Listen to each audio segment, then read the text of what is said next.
terkhusus pada hari ini Bu, izin dapat kami laporkan jumlah anak-anak balita yang terkonfirmasi stunting itu pada tahun 2021 sebanyak 10 orang dan pada tahun 2021 bertambah 4 orang dan kesemuanya kami hadirkan di ruangan ini pada hari ini.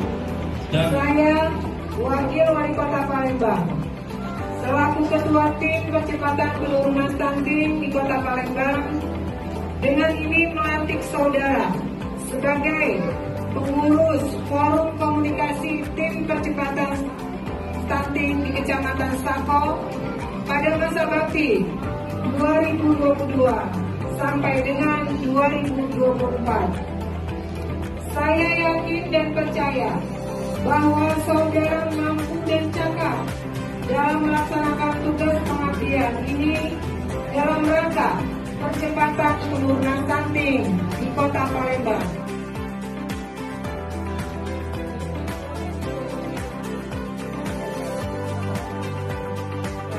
Selama ini kan memang saya perhatikan dalam penanggulangan stunting di Kota Palembang, sepertinya kita masih egosektoral dan tidak bekerja secara bersama-sama.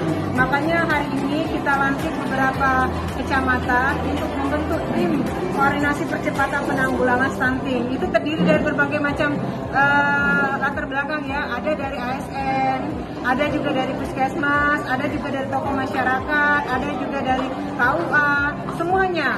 Dan dari tokoh-tokoh masyarakat, RT RW juga terlibat. Semuanya kita ajak supaya harapan kita untuk masalah stunting ini semuanya bisa terlibat. Karena untuk masalah penyelesaian stunting ini tidak bisa diselesaikan oleh satu dinas saja atau satu orang saja. Misalnya di Kecamatan Saku hanya Pak Camat dan Bapak Ibu Lurah, tapi semuanya harus terlibat. Dan saya yakin dengan percepatan penanggulangan stunting dan juga semangat dari kawan-kawan dalam menyelesaikan masalah ini, saya yakin insya Allah di tahun 2023 kita betul-betul zero stunting. Karena mengingat jumlah anak yang terkena stunting di Kota Palembang 1000, tapi untuk di Kecamatan Sako ini cuma 14. Kita berharap betul-betul nanti semuanya bisa selesai.